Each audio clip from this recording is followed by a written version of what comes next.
All right then. So we kick off live stream. Thank you everyone for joining. My name is Alfred Collins, co-founder here at Ascent Innovation Lab, where we're unlocking tomorrow using artificial intelligence and virtual reality skills, helping young people, Gen Zs especially across emerging economies, to create a future of shared prosperity. And we're super, super excited to have already kicked off cohort one and to be having this first webinar that is associated with the cohort program. In the past, we've had other webinars where we've got guest speakers from Beijing, China, as well as Brazil to come speak to students. And that was even before we launched the cohorts. But this is the first one that is going to be connected with the ongoing cohort. And our guest speaker is already here on the call. I'll be doing a proper introduction much later, but he joins us from the United Kingdom. All right, then. I'll go ahead to share screen, but just before that, somebody drop in the chat one emoji that represents your mood right now. I want to see it. I know that not everybody, in fact, I'm the only one on video. So if there's anybody that wants to come on video, please go ahead and just come on video so you don't make me feel like I'm alone here, right? Come on video if you can. If you're in a place that looks good, even if it doesn't look good, no problem. Just go ahead and just get more smiles on my screen. Okay, Olayemi is the first person on video. My guest is this first person. But just in case any other person wants to join, all right then. So somebody throw in, I know the thumbs up were from previously when I was asking you if you could hear me clearly. So now, if Follower, I don't know what should this emoji represent now. Follower, how do I use this to depict how you're feeling? Okay, a jolly feeling. Nice. You're feeling jollof rice. Jolly good feeling. For he's a jolly good fellow. For he's a jolly good fellow. Okay, Isioma is dancing. Oh, nice. Isioma, are you wearing a red dress as well? Oh, beautiful. Happy in a chilled way. Nice, nice, nice, nice. I'm happy that you are happy. That's what this program is all about, spreading more joy. Blue, black. Okay, nice, nice. Blue, black is a good color. This one is feeling like an angel. I think that's what this emoji represents, right? Every time I see this emoji, it's like the person is trying to say they are innocent or they're like an angel or something. So Tosa, please let us know. Do you want to say something? If not, I'll keep you on mute. Thank you. So please let me know what this one feels like. So tell me, are you feeling angelic or you're currently ascending into where tell me how you're feeling. Put it into words. Let me see. Somebody else, let me get two more persons to describe how they're feeling right now with one emoji. Let me see how intuitive everybody on the call is.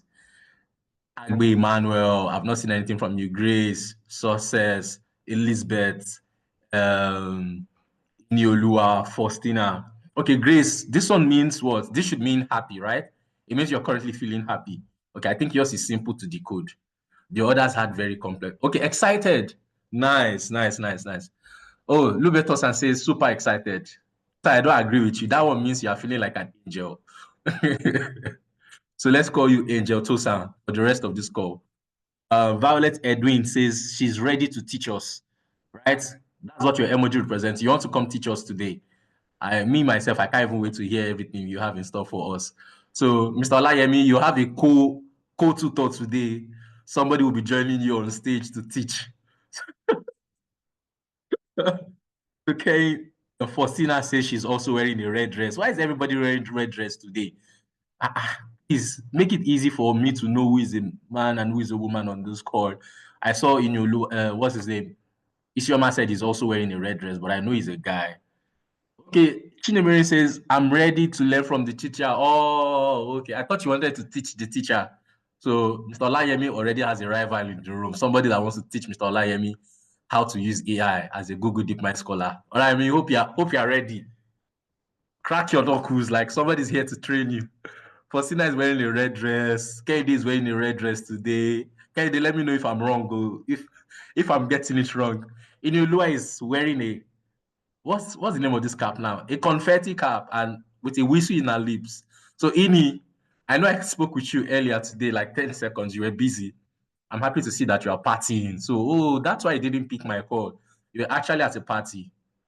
Emmanuel says, mine is shrieking like a fan girl. Hmm. Okay. Success Mary Jane is wearing glasses, dark shade glasses, because she's a Man U fan and her team lost today. They always lose. Man U fans. All right then, all right then, all right then. Okay, thank you everyone for joining. Thank you for making the chat fun. It's always exciting to have people on the call, and we already at how many since? I'll come back to check that later, but let me jump straight into slides. Give me a thumbs up in the chat if you can see my screen. Thumbs up in the chat if you can see my screen, or just come off. Mary Jane, I don't agree with you. You are a Man U fan. I know you are a Man U fan. I saw your status this morning where you were shouting Man U has scored. I don't agree with you.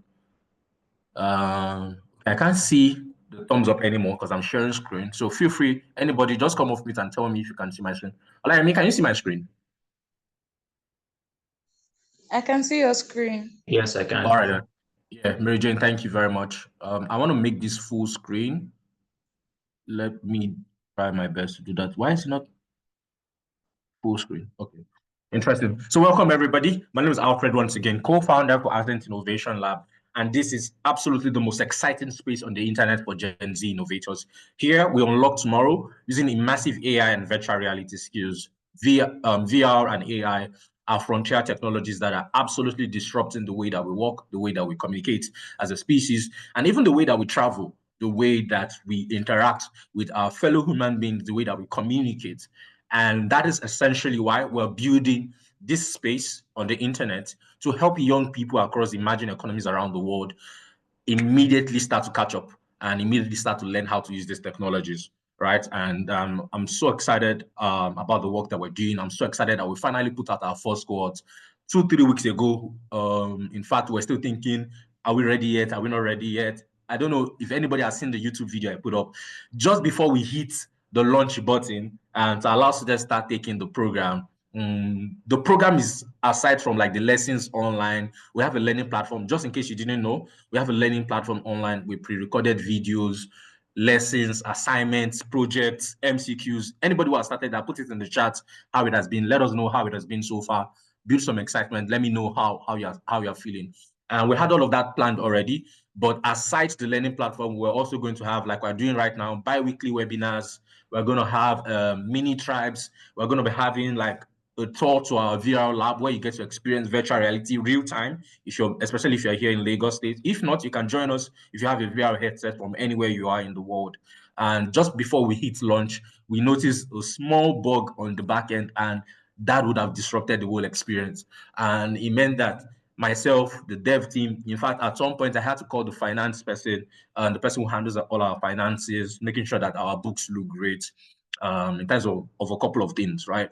And I was like, I need you to help me do this. I need you to help me do this. We have to run live testing for a couple of things, and we're walking around the clock. And in fact, if anybody has seen that YouTube video, at the time I recorded it, I think it was around 4 a.m. My eye bags were heavy. My head was aching, but I just felt like, you know what? I think we're finally ready to hit launch. And we went ahead and did it. And everybody in the Cohort 1 closed group, if you want to be a part of Cohort 1, it's already ongoing. Feel free to send me a DM on WhatsApp, or drop your email in the chat, and I'll send you a message, or drop your contacts in the chat. Sosa should take it from there, and we'll send you a message. Everybody in the Cohort 1 group has been buzzing about how rich the value that they are seeing there is, and I'm super excited that we are here. We've made so much progress already. All right then.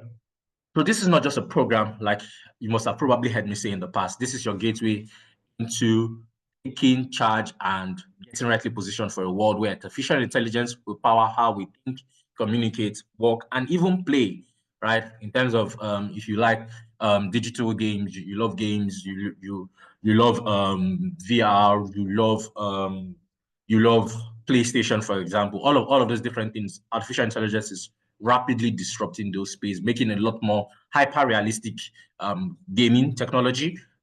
Games like COD, for example, with AI and the latest advancements around NVIDIA chips, the hyper-realism in games is becoming a lot more immersive. You will see that with the advent of the PlayStation 5. And if you play a game like COD there, you play Forza Horizon, like the realism in these games is absolutely different. It's the same thing if you put on your headset right now with the shift that is coming with this NVIDIA chips. If you don't know what NVIDIA is the biggest manufacturer of chips right now, silicon chips in the market, and they help power the AI revolution because of computing speed. You need a lot of computing speed and processing power to train AI models. And so NVIDIA is like number one in that space. And they recently crossed, I mean, if I'm correct, I think they crossed, is it a billion, a trillion in market value, right? I think they're like the first company to do that, and they're really, really big right now. Justin Huang is doing an amazing job. Sorry? More than a billion. More than a billion in terms of market value, and it's an astonishing amount of work that they've done with that technology. So in this session, we'll be covering a couple of things, but I want to share something that makes Ascent different for those of you who are still new to the program. And then we'll also share how to activate your 1 month scholarship. Sorry, my screen just went black. Okay, let me try this again.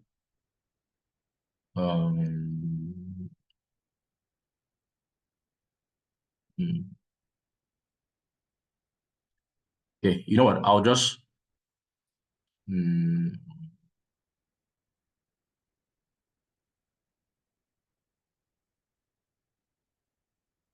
you see my screen, Olayemi?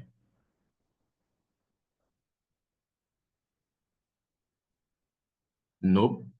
Okay, let me stop sharing and share again and try.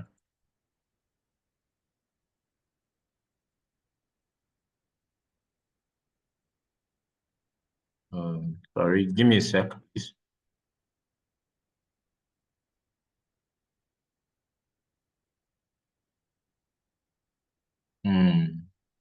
Okay, so I think that this is back now. Sorry.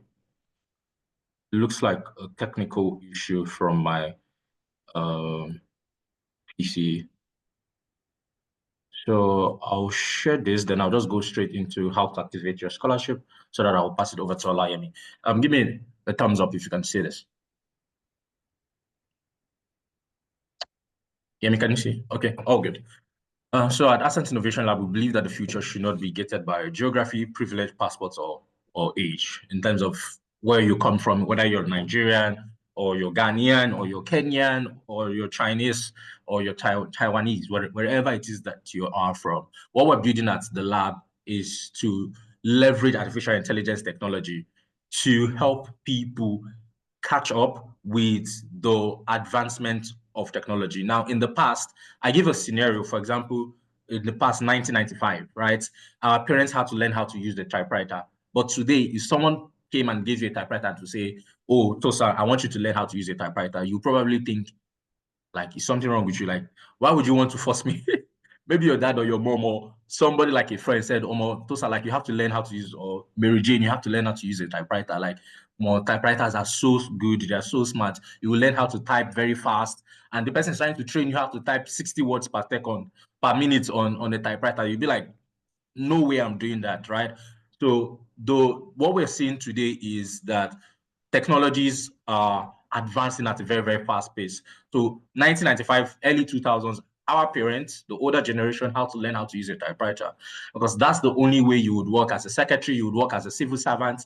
It's the only way that you would work in a corporate space. Computers were not as rapidly available as they are right now. They were not cosmopolitan at that time. Typewriters were more at the forefront. They were more readily available, and people have to learn how to use them. You have to learn how to write very fast. Now, go forward 30 years later, it's almost radically mind-bending to see that I enter into a room and I pose that analogy for people. And some kids in the auditorium don't even know what a typewriter is. Like, I mean, like sometimes I've been to places where I share that, and the kids are like, they don't even know, Uncle, we don't know what a typewriter is like. So, and I feel a lot more old just hearing them say they don't know what it is.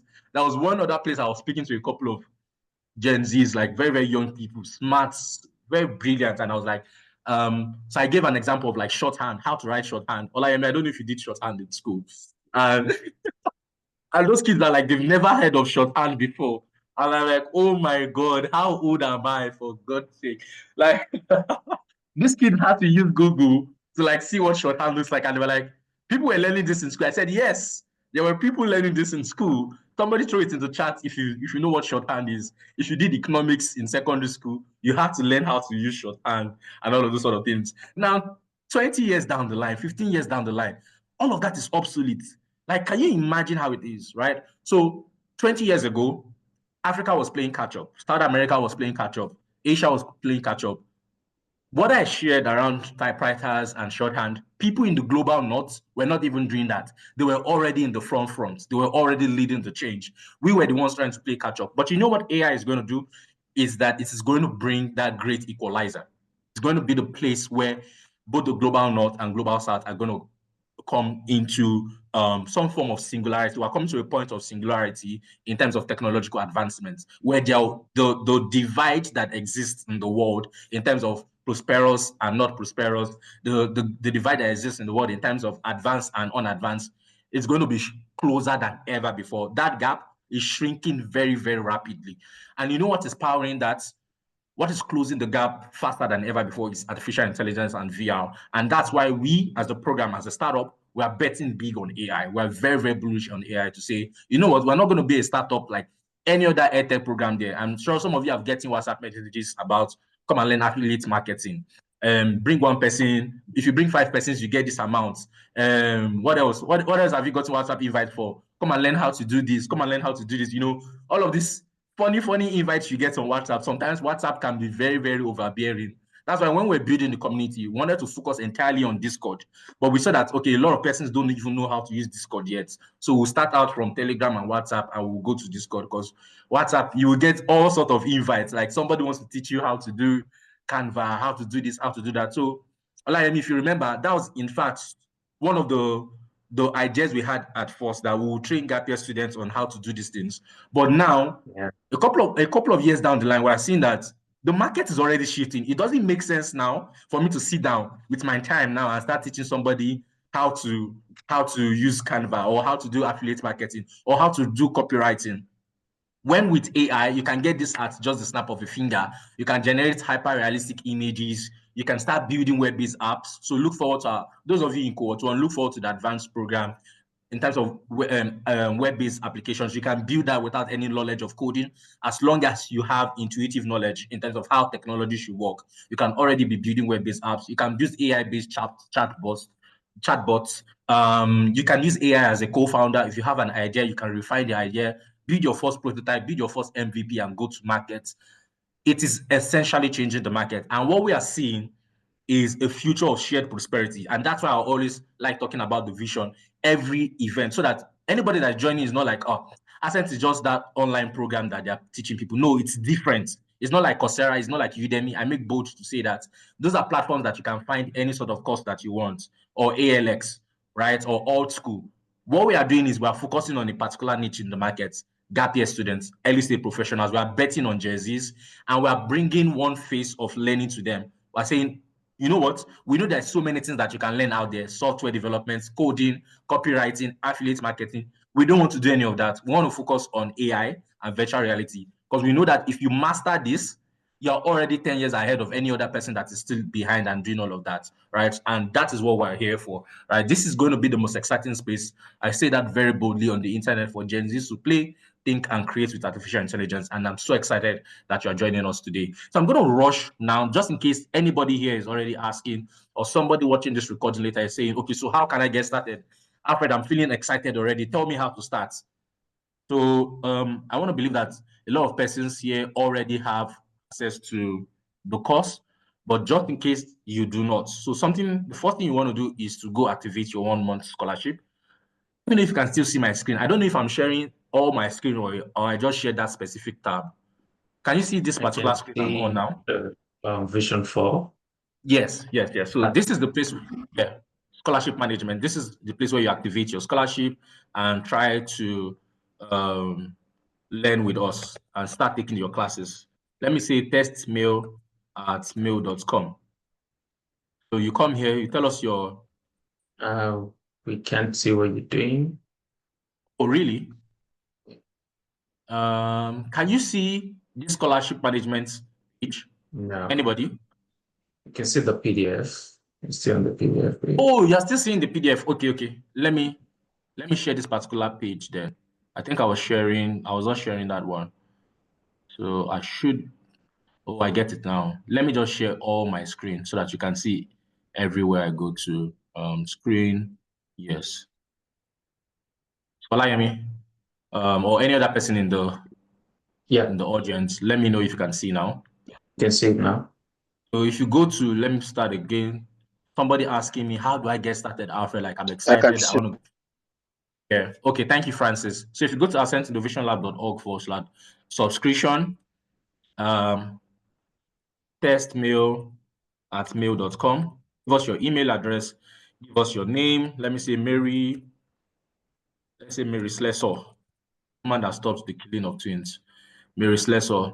And if you click continue, most likely, if your mail is not already enrolled, it will prompt you to go and enroll. So you click enroll now, come here, enroll now will bring you to this page, and then you fill your full name, email address, country, select your country from the drop down, state, city, phone number. You do all of that.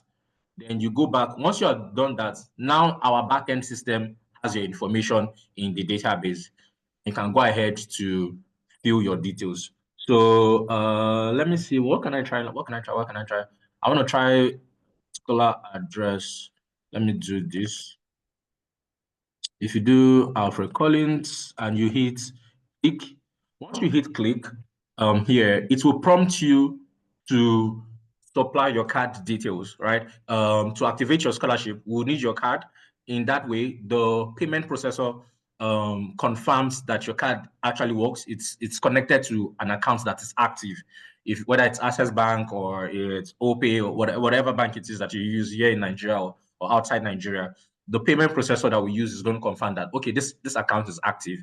And then it immediately synchronizes to our backend to say, this person has subscribed. It will charge you it's going to remove a small fee of 15 naira. But for everybody, I think I've said that in our WhatsApp group, if that amount has been deducted from your account, please just be rest assured that it will be reversed. It's something that our payment processor should be doing it almost immediately. But I think they sent us an email that should take a couple of days for them to process. So for some of you who registered very early, should have already gotten it reversed. Then at the end of your 1 month scholarship, somewhere with around 20 something days to 30 days, then the payment can start going on from there. We'll charge us $3 per month for you to have access to the program. And once you're done with submitting your details, you should see something like this. Welcome to Ascent Innovation Lab, where you get to set your password or you get to sign in. So if you click set password, it will prompt you to like set up your own unique password. Tosan, I know you were having issues. I checked in on a couple of persons today. I know some persons were having issues, so I tried to explain over the call. Tosan, let me know as well if you're still having those issues. You and I can always do a call, but it should now be something like this where you see resume course or see overview when you finally set up your password. Yes, and then you can start taking the classes. You can see I've also been taking the class, even though I was the one who basically built curriculum and a couple of advice from everybody as well. Some of my networks and all, and then teammates. So you get access to the learning platform and you can take it on the go. So, all right then. Thank you all very much. I think that at this point, I'm going to allow for Mr. Olayemi to the stage, then we'll take questions. But just before Olayemi comes in, let me give a bit of introduction. So around 2020, I and Olayemi had met. Was it 2020 or 2021 now? It was 2021. Very, very interesting journey. I can't share everything on this call. We had met, did a couple of work together. He had an organization at the time, and I was working there. We're doing some fantastic work for companies in the US, like very, very amazing stuff we're doing at the time. And he was one of the first persons to believe in the idea that I had for Ascent Innovation Lab. He was also one of the first person who pushed me to like, well, go ahead and start applying for grad school. And the first two opportunities I ever applied for in terms of grad school, like I got the both of them. Like like ASAP, like within a couple of months, we got the admission, we did everything. Like we were always talking big about every time we spend time together, we're always talking about the next couple of years, what to do, like how to position yourself. We were always applying for stuff. And when I told him about this idea as well, he backed it fully from the start. Even though what we have now is a refined version, he backed it from the start. He was always a big believer in what we're doing. And if you remember, we got into Watson Accelerator at the time, and I couldn't be coming. I used to come and visit you at least once every week. Then I'll be in your house. We work all day. Then in the night, I will go home. Sometimes we would discuss me. This was in Ogun State, Ota, at the time. And then before we knew it, like things just moved very, very fast. Before I knew what was happening, Olayemi had gotten married. He moved over to the UK. Before I knew what was happening, he was already a Google DeepMind Scholar. I'm like, oh my God, the fast pace, the amount of speed that Olayemi carries as a person is something that I totally honor and I really cherish. He has one more update, but I don't want to be the one to break that because everybody on the call knows that you're in the UK. You have another update that we are not. You'll be the one to share that one by yourself. But it's amazing to have you on the call. I want to call you a big friend and a big brother as well. Thank you so much for believing in the work that we do. And I'll hand it over to you right now. Olayemi is an exceptional person. Please know that you will learn so much from this call, everybody. And make sure that you stay glued. Okay, I'm honest. I think somebody dropped something in the chat. Okay, so I can see. Yeah, don't worry. We'll try our best to resolve that. So please, everybody, try to pay attention and follow. If you have questions, feel free to drop them at any time. Olayemi, over to you. Okay. Well, thank you, Mr. Collins. We actually went to the same university for our undergrad, even though we didn't know each other at the time. But one way or the other, you would always find your own tribe. And I think that was what happened with us.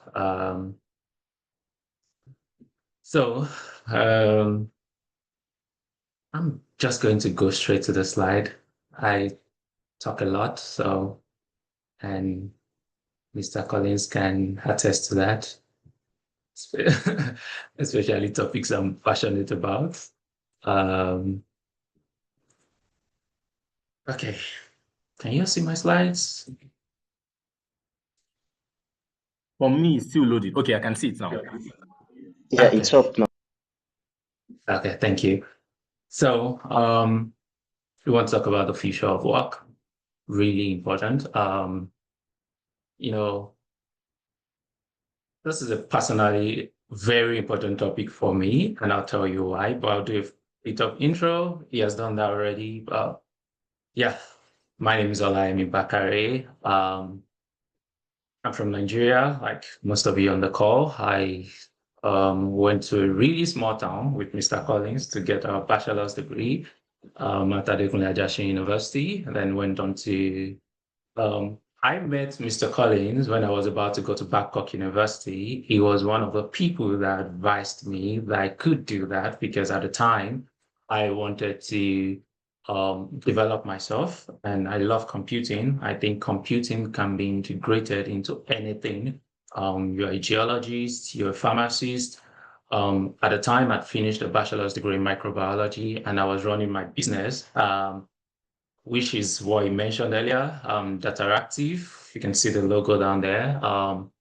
And then I decided, okay, my wife, I should tell you this funny bit. My wife was awarded a Polish government scholarship.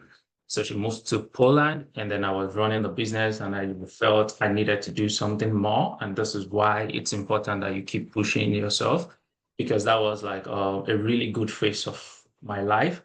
And going to school was making it even more chaotic, but did it anyways.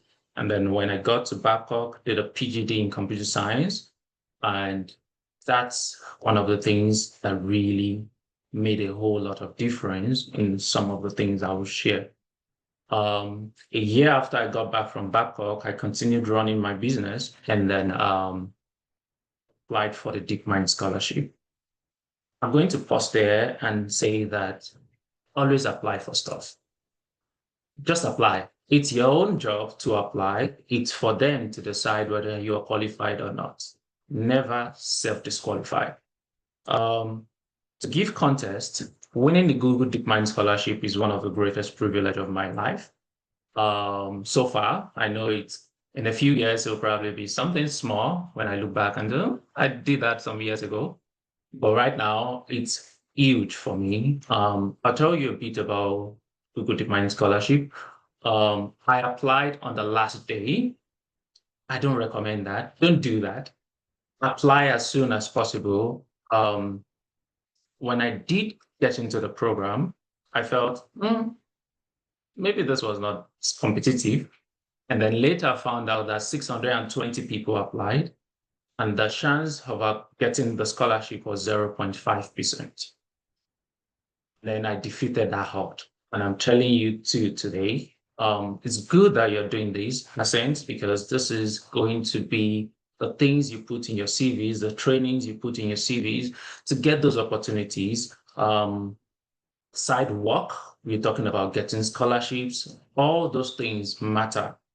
You've taught in a secondary school before, you've taught in a primary school before, all those things should be on your academic CV. A lot of people don't know that. And so not to derail the conversation too much, I moved to London, and the generosity, to give you context, the DeepMind Scholarship is roughly over 110 million in total, 110 million naira in total.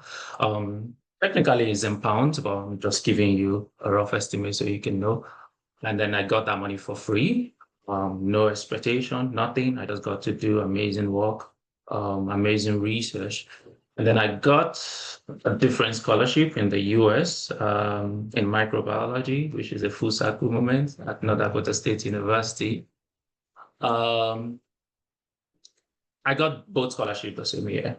And then this US, the school in the US was nice enough to allow me to keep the scholarship for 14 months while I studied in the UK, and then take it up after. I think that's enough introduction so that this is not about me, this is about the future of work. So we'll just move on. I want to talk about previous workplace disruption. I think that's a fantastic place to start. Mr. Collins already mentioned a few things while he was talking about accent, and I love that. You see, this is not the first time the workplace is getting disrupted. And I think the past sometimes informs how we approach the future. So when the internet came, a lot of people were skeptical. I'm not going to use the internet. What's all the shiny things? Think about professors. For people who have graduated from a bachelor's program, they would know that it's easy these days to go online, go to Google Scholar and search for papers for your research work. Professors, scholars, they had to go to the library to do that in previous times. And when the internet came, a lot of people did not want to use the internet. They felt, this is just a shiny new thing. We're not going to do that. They kept going to the library to search through hundreds and hundreds of research. Times are different. You can easily search for your research area and find papers that are related to what you want to, what you're trying to write on.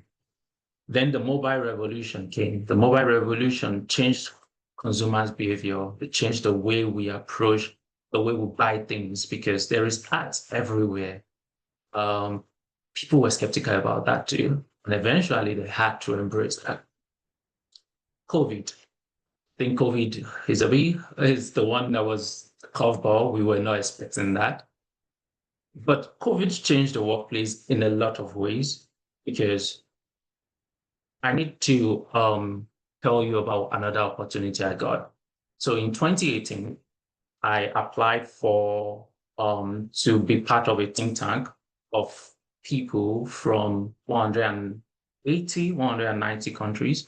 It was a study that was being done by the Microsoft real estate team. And at the time, it was organized by International Connections, which is a company in California. And when I got into the program, they were asking about the future of work. So you can see why this is a topic that is particularly something I really, really enjoy talking about. They said we should co-create and design ideas. They wanted us to design ideas for the future of work. And I worked along with all these people. And my core recommendation, with my group members at the time, was remote work. That the remote work was going to disrupt the way we work, and it was going to be something that comes in as a wave. And then a few years later, COVID happened, and then we saw everybody was closing up and everybody was moving to the remote direction. Honestly, that was something that was like, oh, I predicted this. And, you know, even till now, the workplace is never the same. I went to the UK, I can tell you, even professors, most people in my school, Primary University of London, only came in twice a week. And that happened from COVID. COVID changed the way the school, because the school realized, oh, all those people worked from home during COVID and they did their job. So why do we need them to come in every week? And that's something that will keep going on. I think the UK is one of the best places when we talk about remote working. You would see how much COVID had an impact on the work culture in the UK. I'm not going to dwell on that too much because Mr. Collins gave me 15 minutes. We'll probably go over 15 minutes, but stay with me. And now we are on AI and automation. You know, when AI came, a lot of schools were very skeptical. I'm going to talk about this, and I'm a scholar, so I'll probably talk about a lot of these things in academics. I also run a business, but I'm going to talk about most of those things from the academic perspective. And the funny thing is, you know, when AI came, most of those people, just like the other revolutions, just like the other disruptions, everybody said, we are not going to allow students use all these tools because it's the same thing as cheating. A lot of schools had it in the policy that using AI was cheating. Do you know what happened this year? Every school now has an AI statement. My school in the US, technically, I'm still a student in both schools. I'm currently now a student in both schools, both in the UK and in the US. I will not tell you how I'm managing that, but we're making it work. But, and both schools have AI on their statements, and what they are trying to do is you are allowed to use AI, but your originality, your own thought process must still be reflected in whatever you are submitting. Can you see how people are adapting? Because you don't have a choice. It's either you join the train or you are left behind. I can tell you, when the mobile phone came, so some people were like, I'm still going to send my mails. I'm still going to send this letter by mail because it was more practical for them. People tend to skeptical about things they are unfamiliar with. And the people that benefit the most are people that jump on the train as early as possible. They benefit a lot. And we'll get to that again later. I'm going to move really quickly through this. Why does the future of work matter? Because the way we work, the way we do things are being shaped by AI. I don't think this talk is enough for me to tell you how much of a revolution is taking place in generally around the world in academia, in the industry, because you would be surprised to see the things people are using AI for. I'll give you a simple example. My wife works on a marketing team, and the team has been cut down to 2 people. Why? Because they realized we can do so many of these with the right prompts. And they decided we are not going to pay for this anymore. 2 people can do the work of these other people. There are a lot of new careers that I imagine right now. I'm sure this is one of the things you will learn in Ascent. They are going to tell you about all those new career paths. AI engineers, data managers, because AI is all around data and they do need to manage a lot of data. I should tell you a funny one. What career, does anyone want to tell me one career that you think has come up because of AI? Anyone just wants to and then Mr. Collins, you can tell me the one that stands out, just tell me one. You're muted, so.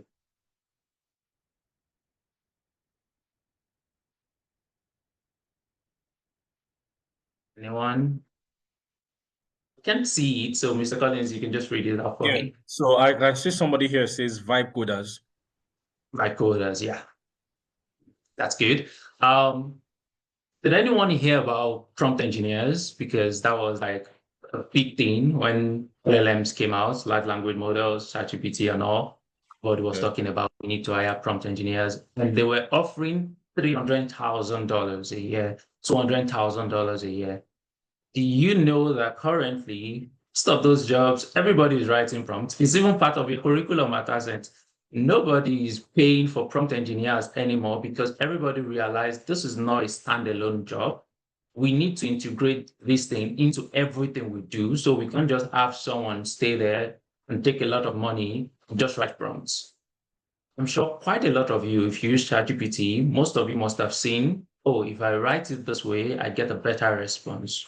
What you're doing is prompt engineering. So we are all prompt engineers on this call, I would assume, or those that at least gone some steps in the course.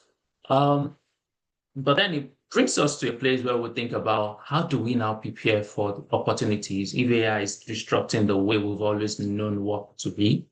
How do we, as forward thinkers, how do we prepare for the opportunities in this new landscape? It brings me to talk about careers in the careers in the AI economy. And some of them are data scientists. This is not a universal truth because some people will argue that data scientists, oh, they are going away, this and that.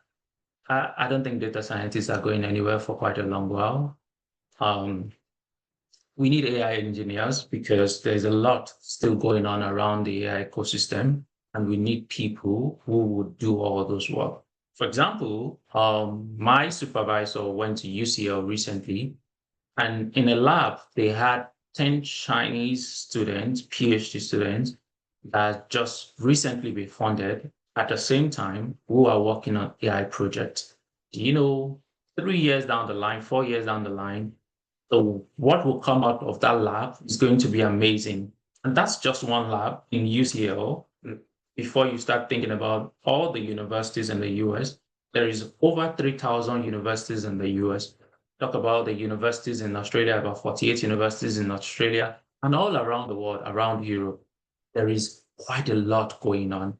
And people, you can still find your own piece of the pie and work because let me just move on and talk about ML researchers, machine learning. I think because now everybody's talking about ChatGPT, everybody's talking about Claude because it's practical for your use case every day. People are forgetting that the AI ecosystem is bigger than LLM. LLM is just ChatGPT, but we have machine learning, we have deep learning. Well, LLM is still deep learning, but we have quite a lot within the AI ecosystem. And then we are going to look at robotics. You know, the world is a funny place because when the internet came, everybody started doing white collar jobs. We wanted to become software engineers. Everybody left the jobs, or the blue collar jobs, plumbing, electrician, and then came for the blue collar job because it was easier. People started seeing them as the more professional jobs. Now, what people still don't understand is people are saying, oh, AI is disrupting the white collar jobs. We should go back to blue collar jobs. It's not going to work that way because if you know the research that is going, I lived on the same flat with someone working on robotics, and she told me the work she was doing, combining robotics and AI. You'd be amazed at the things that are coming in the next few years because these robots are going to do those electricians' work. They are going to do those plumbing work. They are going to do it in a faster way, in a more efficient way. So it's coming for every space. We are going to see AI in every space, not just, so there is no, oh, let's run back to blue collar jobs. No, we do need to find a way to live with our own new reality as people. And then there are many other jobs that I'll probably not mention because you probably heard of them. Product managers. Did you see the AI? There was product managers, but now we have AI product managers. The same thing with companies. All the companies I've worked with in the US in the last 5-6 years, all of them now have AI products because everybody understands this is the new normal. And you can see AI in healthcare, which is a particular area I'm very interested in. I worked on a project on AI in healthcare. What I was doing for my research along with my colleagues was finding a way to reduce the workload of pharmacists in the UK, where we have all this long wait list for structured medication review for people that are taking multiple drugs. I was talking to someone yesterday about using AI in agriculture. He's currently working on a project in Florida on using AI in agriculture, having robots go to the field, do all the harvesting, take samples, take pictures of the field, and do a lot of things that people normally do. And I want to talk about, this is a particular area that I think you need to see. I'm going to mention it a bit more later when it comes to research, but AI ethics. People are concerned about AI. And that's an area that I think people are not seeing as a big opportunity. People want AI to be used in a safe way. And so we are going to have people that are going to be safeguards for these tools, because in the world of capitalism, when you leave companies to have free reign, they will sell all our data. They will do whatever they can to make profit. So people are not going to, that policymakers will not allow that. So we're going to have people in space of AI ethics. And I think it kind of links to data governance too. The project I worked on in the UK, we got approval to use real people's data. But to get consent for that is another big problem, because you do not want to put real people information in ChatGPT because it's going to be used to train the model. So when you start thinking about data governance, it's going to be, how do people's data, how do you think about people's privacy when you use data? And that's something that is really big in the UK now. People are getting paid a lot of money to get into those space.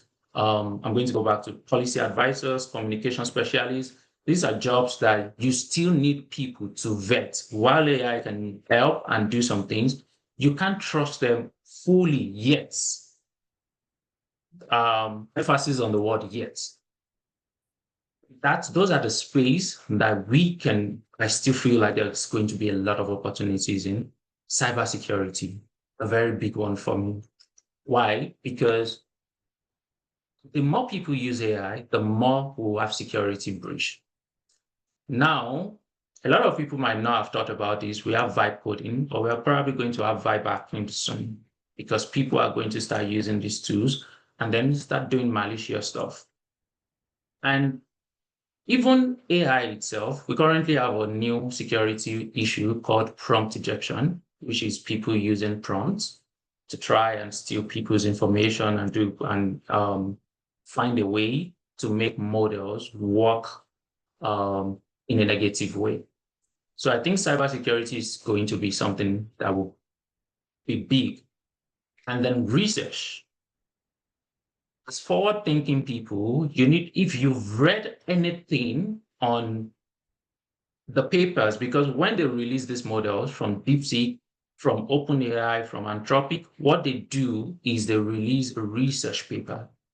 These are products of research. Because we use the product, we don't think about the research that has gone into them. When you do read the paper, you will see the objective is not what they currently have. The objective is AGI, artificial general intelligence. We are trying to work towards the point where these models can work in the same way and as human being in terms of cognitive capacity. So they acknowledge in those papers that this is just a byproduct of where we are going. And I think people that are thinking about the future, if you want to go into research, you can work on AGI, because now you're thinking into the future. Where is this model going? Do you know a lot of people don't know that, because we are using 5G, people are already working on 7G research, 8G research all around the world.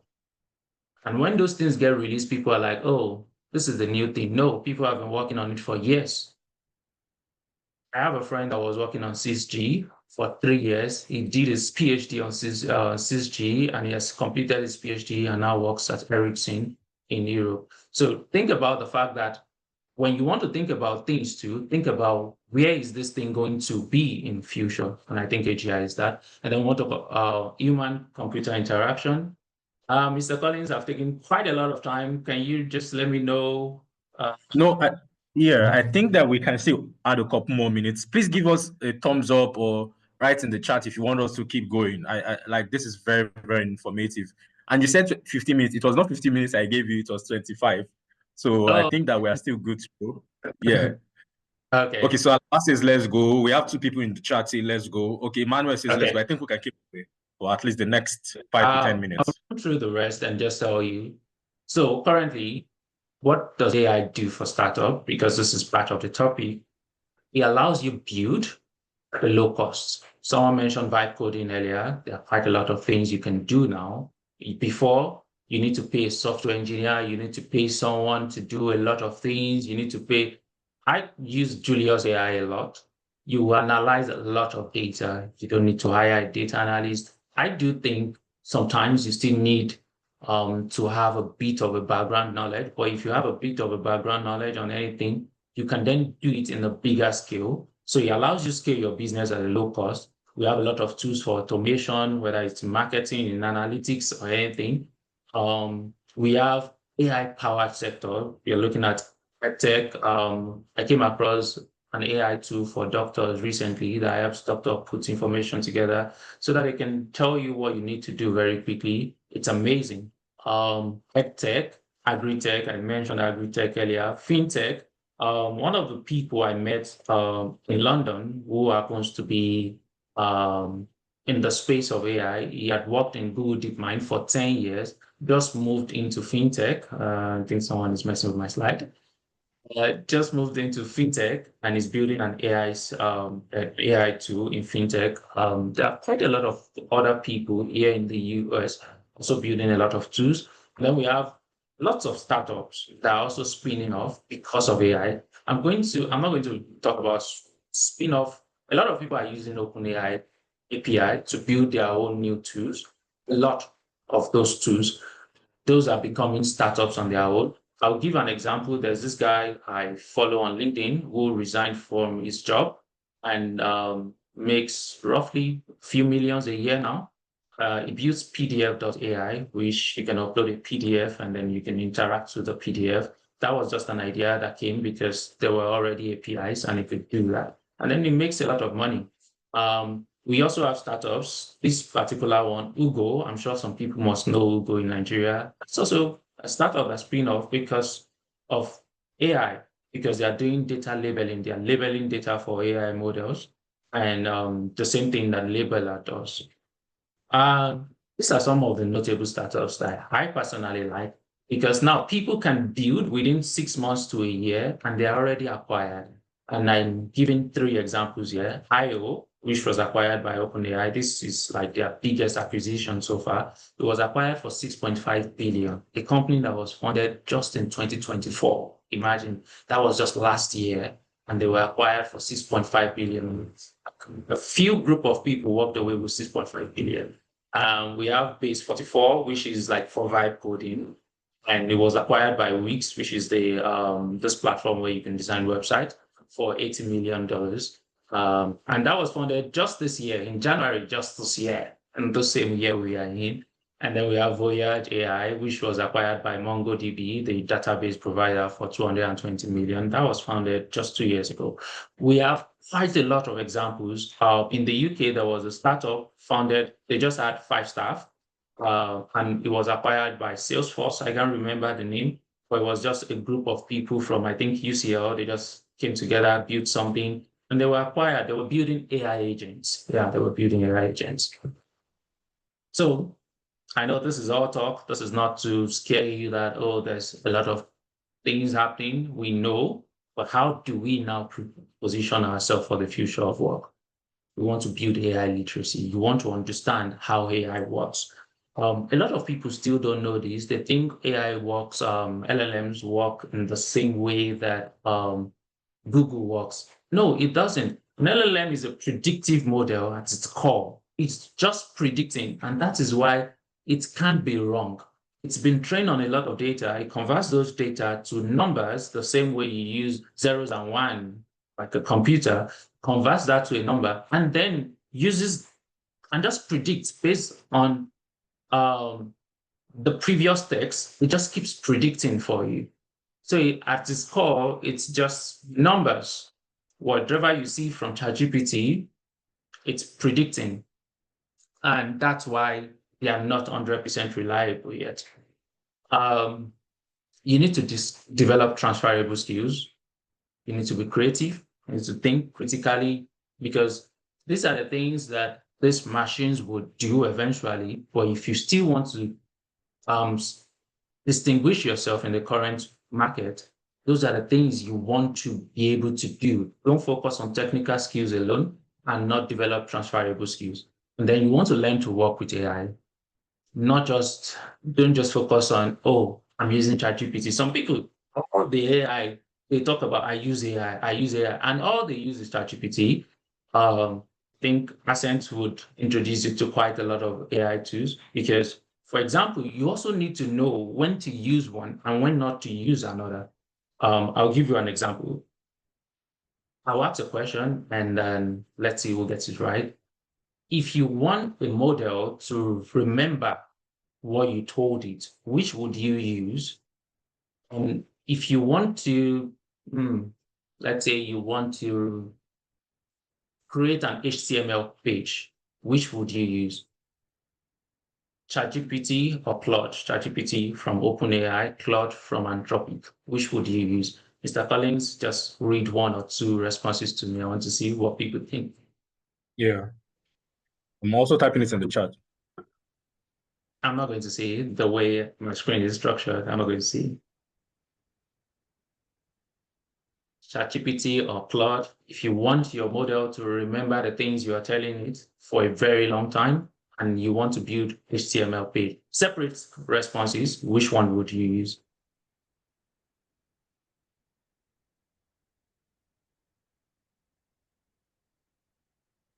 Okay, two people say Claude.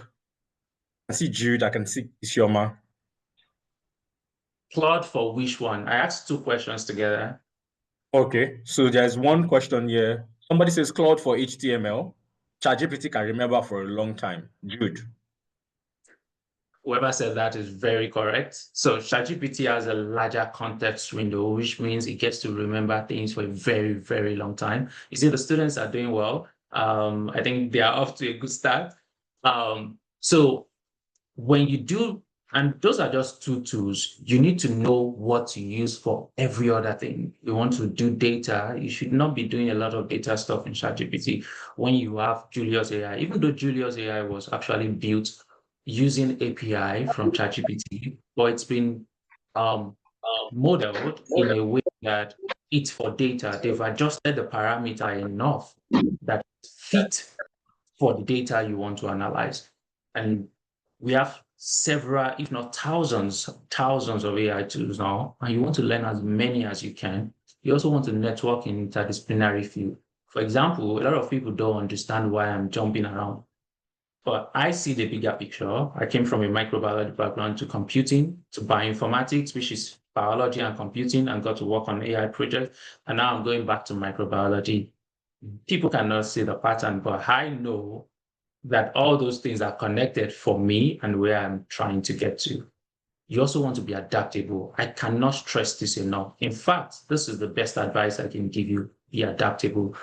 There was a time people could have linear career. Oh, I've been in this company for 20 years. I've been in this company for 20 years. I don't think that's going to happen very much more in the AI age. You need to be prepared to change your career as many times as possible. Someone called it portfolio career. Your career is going to look like Tetris. Who knows the game? It's going to be different shape. You are going to need to be very adaptable, because you could be doing this. For example, I mentioned prompt engineer. A lot of people jumped into the prompt engineering job. And then a few months later, everybody realized, oh, we don't need prompt engineers anymore. Those people are going to need to adjust to a new career. My own wife She moved from being an animal scientist to being a marketing person. She's currently moving into IT. You need to be very, very adaptable and not think about, oh, I'm going to spend all my life in the same career. It might not work that way in the AI era. And then you want to think global. I don't care where you come from. I don't care how difficult it is. I come from a very poor background. Mr. Collins come from a very difficult place. But you need to think big wherever you are. Apply for opportunities. Think beyond where you are, whatever you are doing. Don't think about, oh, I'm doing this in the Nigerian context alone. Think about it on a global scale. And that will be the end of my long talk. I could keep talking. I intentionally created a slide so that I would not be talking off peak. I will probably be taking you into some cool AI stuff I would like to talk about. But so we keep it simple. I've stuck to the topics, and I'll open up for questions. Anyone who has a question. Awesome. Thank you so much, Mr. Olayemi. Anybody with a question? Yes, please. Let's drop some very good emojis in the chat. Please let's celebrate Mr. Olayemi for spending the last 30, 40 minutes with us. In fact, no, also over an hour because he joined from the very start. So just throwing an emoji in the chat, celebrating him. Thank you, Tosan. I can see you. Thank you, Christian. Thank you, Francis. Then let's quickly take 2 questions. We're 10 minutes off the top of the hour. Isioma says, I have heard of ASI. Is it very different from AGI? Yeah. I think it's really different. The AGI is everything you're seeing right now. AGI is going to incorporate robotics. It's going to incorporate a lot. I think ASI is just a subsection of the AI thing. The same thing we have LLM, machine learning, all those things are still AI. And yeah, a lot of people are currently applying machine learning to their work now, but it's still not AGI. We are still far off from AGI. The conversations around AGI are a lot. They are very exciting. I think we need to do maybe like a separate webinar around AGI. It's a very, very exciting space. But thank you for touching on that, Olayemi. Anybody with a question related to what we've discussed today around careers, startups, opportunities? Anybody? Jude, I know you've been very active. Thank you for answering that question. We should probably give you a special prize. One of the most engaging students we have in the cohort. Anybody with a question? Ifeoluwa, Elizabeth, Jude, Christian, James. Okay, so Isioma with another question. Well done. What preferred AI beats ChatGPT or Cloud right now? I think that's a good question. I think the way you should see it would be know what each one works best for. Don't trying to figure out, oh, this one is best for this one. Okay, this is why we have multimodal systems now. What we are trying to do with that is we are trying to see if you want to do a lot of things, but a lot of people are working on this right now. We are combining AI tools together so that you want to do a lot of things, and we now break down those things into smaller tasks, and then we let the model that can handle that task best do it. And I think you can apply that to your daily life too, where you know that, okay, Claude is better for HTML. I should use Julius AI for data analytics. Might not, if I want to do anything and then I want it to be remembered so that I can make reference to it later, I should use ChatGPT. If I want to do some normal writing, use ChatGPT. Let me give you an example. Let's say you want to write academic writing. I don't think ChatGPT is a good one to use. Claude is better at writing. Most of them, their references are off, but Claude will still do a better job. ChatGPT will be doing this thing where it's listing stuff for you instead of writing it in paragraph. So you just want to, you can't really say, oh, this one is better than this one, except you are judging by what tasks are we using it for. In my own project, I'm not going to lie to you. I'm supposed to be biased towards DeepMind, but it didn't do as well as other model for what we're trying to do. And someone asked me, why are you not using Gemini? Because that's the product from DeepMind. But DeepSeek performed better for the use case we had in hand. So you want to know which one is good for what you're trying to do. And then you use them based on that. So I currently subscribe to quite a lot of AI. Although I pay for Claude every month, ChatGPT, I have Gemini, I have quite a lot, depending on what I want to do. So.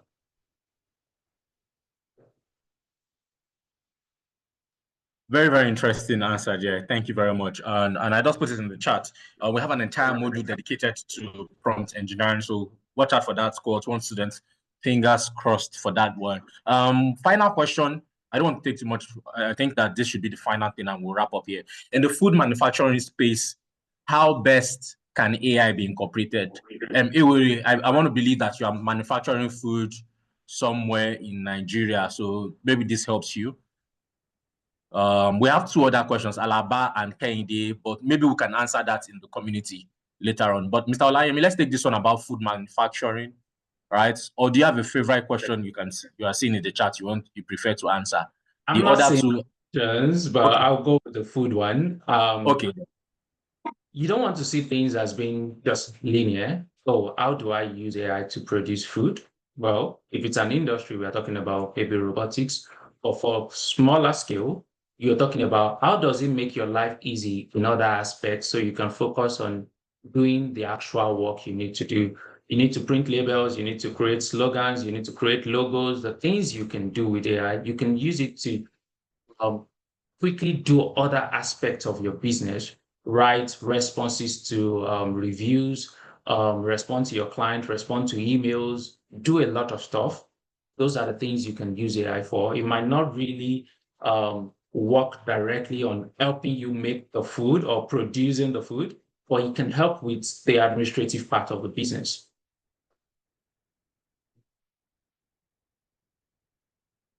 All right, then. Very, very interesting. Thank you all so very much. Thank you, Mr. Olayemi, for sharing all of this. Do you mind just stopping the screen share? You can just stop screen sharing. Okay, let me stop it from my end. Okay.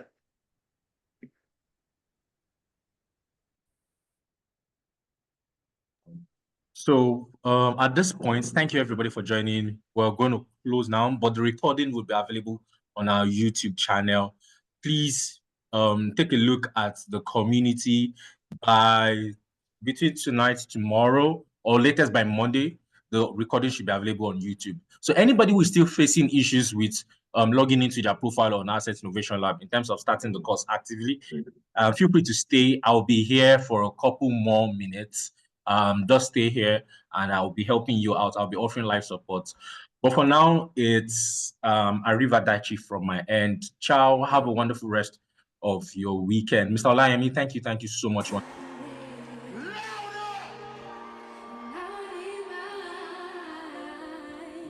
Thank you, Olayemi.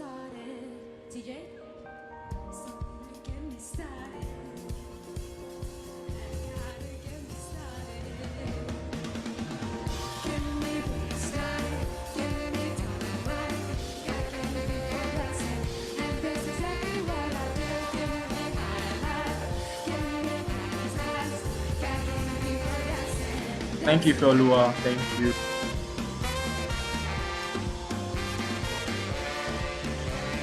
So just in case anybody is facing issues with logging in, give me 2 more minutes to do something. I'll be here.